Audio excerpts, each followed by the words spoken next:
Eu sou Otmar Schneider, analista de valores imobiliários. No vídeo de hoje, eu vou responder uma pergunta do investidor. Afinal, como escolher um bom fio de tijolo? E se você gosta desse tipo de conteúdo e gostaria de aprender a investir melhor, aqui embaixo você vai encontrar link para os meus relatórios de fundos imobiliários, relatórios de FIP e de FINFRA, também para a nossa comunidade do YouTube. Vamos lá para o nosso vídeo. Bom, como escolher um bom fio de tijolo? O tema de hoje, né, foi a partir de uma pergunta do investidor. A Suzeli fez a pergunta aqui: o que devemos olhar para identificar um bom fundo imobiliário de tijolo? Parabéns pelos seus vídeos, agrega muito conhecimento. Então, a gente vai falar um pouquinho sobre como identificar um bom fundo imobiliário de tijolo, o que a gente deveria olhar, né? E eu vou fazer um resumo, um vídeo rápido, mas com as informações mais importantes que você precisa para escolher um bom fundo imobiliário de tijolo. Então, o primeiro aspecto, né, a gente tem dois principais aspectos, né? Um aspecto que é qualitativo, que é a qualidade, e o aspecto quantitativo, né, que é a rentabilidade, retorno e premissas que podem ser quantificadas. Então, eu vou separar basicamente dois tipos de premissas e vou falar um pouquinho de cada ponto aí que você deveria olhar. Então, a primeira coisa que a gente olha num fundo imobiliário de tijolo, não que seja mais importante, né, mas é uma das primeiras coisas que a gente olha, é o portfólio de ativos, né? Então, quais são os imóveis que estão dentro desse portfólio de ativos? A localização desses imóveis, né? Se estão em grandes centros, se estão um pouco mais afastados, né? E com isso a gente consegue ver a tendência de vacância daquela região, se é uma região que é muito buscada, né? Que é uma boa região, a qualidade desses respectivos imóveis. Então, imóveis de melhor qualidade, imóveis mais modernos, eles têm mais facilidade de serem alugados, principalmente se forem em locais que são muito buscados, né? Outra coisa, fato de ser de fácil reposição. Então, se o seu imóvel ele fica vago, né, se alguém devolve o imóvel do portfólio, ele tem que ser reposto. E, então, ele tem que ser de fácil reposição, ele tem que ser um imóvel comercial, muito comercial, né, que seja fácil de achar um novo inquilino para ele. Por último, né, como é um portfólio, você tem que ter uma certa diversificação. Então, você tem que ter uma diversificação de portfólio, mesmo que seja, digamos, um fundo imobiliário só de lajes corporativas, mas tem que ter lajes em algumas diferentes regiões, de tamanhos diferentes, localizações diferentes, cada uma delas com um tipo de vantagem e que você possa, né, ter imóveis em diversas regiões, justamente para você não ficar exposto a um tipo de região só. Se acontece um problema com aquela região, né, todo o seu portfólio ele acaba sendo prejudicado. Então você tem que ter uma diversificação. Outra coisa do aspecto quantitativo aqui são os contratos. Então, quando você tem um imóvel, você faz também um contrato de locação. E todo mundo quer um bom inquilino, uma pessoa que paga, uma pessoa que tem um risco de crédito baixo, né? Então, os bons inquilinos, eles são preferíveis, lógico, aos inquilinos ruins. E aí a gente tem dois tipos de contrato. Tem os contratos típicos, né, que obedecem à lei ali do inquilinato, tem os contratos atípicos. Esses contratos típicos, eles são os contratos mais próximos da realidade. Então, você está renovando ali o tempo inteiro, e se o preço estiver mais alto ou mais baixo, o mercado ele se ajusta. Então, você está sempre mais ou menos no preço justo para aqueles imóveis. Então, são contratos, digamos assim, que te deixam mais tranquilo, né, com relação à qualidade do imóvel, ao preço que ele está sendo ali comercializado no preço correto, o preço do aluguel está correto, o cara que está pagando aquele aluguel ali está feliz em pagar aquele valor, né? Então ele continua naquele imóvel. E outro lado, a gente tem um contrato atípico. O contrato atípico, né, ele é mais seguro durante tempos difíceis. Então, na pandemia, onde um monte de gente quis devolver imóvel, né, os que tinham contratos atípicos, as pessoas tiveram que continuar ocupando esse imóvel. Então, durante períodos de grandes crises, o contrato atípico é muito bom. Só que, em determinados momentos, que são perto ali da renovatória, quando você vai fazer a renovação do contrato, pode ser que esses contratos atípicos, que são reajustados só pela inflação, estejam com o preço de mercado completamente diferente do que o preço que realmente vale, né? Então, a renovatória pode ser muito para baixo, né? Ou o inquilino ele pode não estar satisfeito com aquele valor que ele está pagando. Então, existem problemas em períodos que são próximos ali à renovatória, pode ter, né, um aluguel, um reajuste de aluguel bem para baixo do que o contrato, né, que estava sendo pago na época da atipicidade.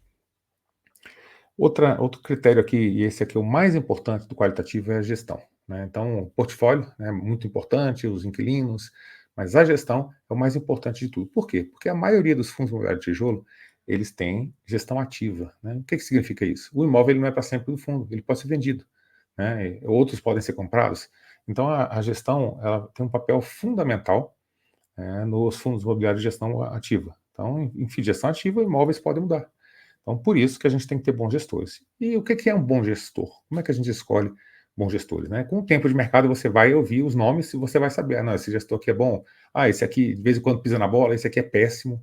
Né? Então, você se afasta dos gestores ruins e acaba investindo junto com gestores bons. Né? Então, os bons gestores, eles têm um bom histórico de resultados. Então, ele apresenta resultados bons, né, naquele fundo. Então, você vai pegar os resultados passados de cada fundo, ler os relatórios, você vai ver, né, que o gestor ele apresentou bons resultados. Ele também se comunica bem com o cotista. Então, você vai ver isso num relatório gerencial, ele vai estar falando em lives o que está acontecendo ali com aquele fundo, ele responde às pessoas, ele não foge das pessoas, ele tem transparência. Então, ele divulga guidance de rendimentos, ele fala, a gente vai comprar isso aqui, vai vender isso aqui, o motivo é esse. Então, ele explica no relatório o que ele está fazendo, né, e qual que é a estratégia dele, que ele está seguindo.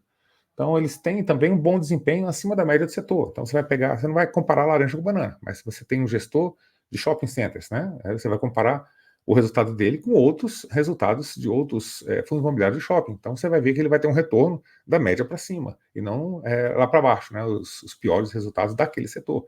Então, outra forma fácil de você ver aí é que um bom gestor ele tem que te entregar um bom resultado. Não precisa ser o melhor de todos os resultados, porque ele pode estar correndo muito risco, mas ele tem que ser o resultado médio, né, de médio para cima, com boa qualidade de imóveis, bem localizado, se comunicando bem com o cotista, né, toda essa coisa.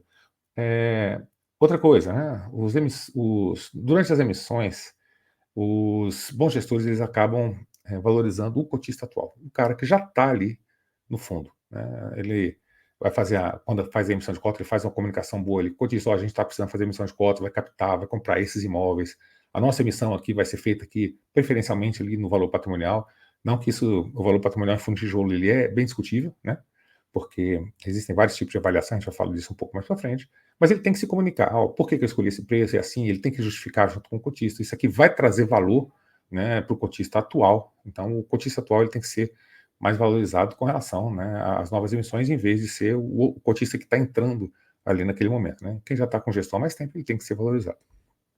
O outro pode variar muito o valor patrimonial, né? Então você pode estar vendo agora, o valor patrimonial já tem 7, 8, 9, 10 meses. Ele pode ser completamente diferente. Então a gente teve alguns casos de avaliação com 20, 30% a mais, né, de um ano para o outro. Então a gente tem, né, diversos fundos imobiliários de gestão ativa que fazem vendas de ativos muito acima do que estavam dentro da avaliação patrimonial. Então, o valor patrimonial, o que ele é? Na verdade, ele é uma base, né? É melhor do que você não ter nada, e ele te diz que existiu uma metodologia para construir aquele valor patrimonial. Então você pode sim olhar o valor patrimonial, mas sabendo que ele pode mudar bastante. Tá?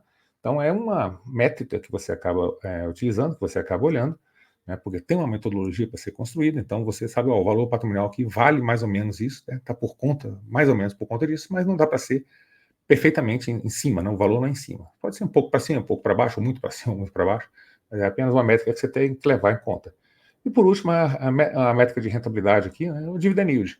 Por que eu deixei por último? Porque é o que as pessoas olham primeiro, né, mas não é o mais importante, porque um dividend yield alto, ele pode te enganar, pode ser um fundo ruim, né, que está pagando um dividend yield muito alto, aí aparece com uma rentabilidade muito elevada, mas o portfólio é ruim, o fundo está acabando, ele está vendendo os imóveis, por isso está distribuindo um rendimento grande, mas os outros imóveis que estão ficando são ruins, e ele vai piorar bastante o rendimento. Então, um monte de tipo de histórias, e essa deveria ser a última coisa que você vai olhar. Mas é uma coisa importante. A rentabilidade de qualquer investimento, ela é muito importante para o investidor. Né? A gente não pode negligenciar isso.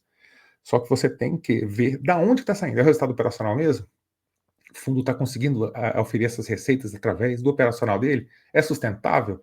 Como é que foi a comparação com outros ativos desse mesmo setor? Então, a rentabilidade do dividend yield é importante, mas não é a coisa mais importante, não é o que você deveria olhar primeiro, porque a primeira coisa que você faz é proteger os seus investimentos. Como é que você protege os seus investimentos? Investindo em bons ativos. Quais são os bons ativos? Fundos imobiliários bem geridos, com um portfólio bom, bons inquilinos, contratos fortes, né? Então, tudo isso faz parte aí da análise qualitativa, mas também, né, complementada pela análise quantitativa. Bom, é isso que a gente tinha para o vídeo de hoje. Espero que vocês tenham gostado do vídeo. Se gostou do vídeo, deixa o seu like, se inscreve no canal, deixa um comentário aqui embaixo. Como é que você faz a avaliação de fio de tijolo? Você leva muito em conta o valor patrimonial ou não? Né? Deixa o seu comentário que eu gostaria de ouvir. Muito obrigado por ter assistido o vídeo. Até o nosso próximo vídeo.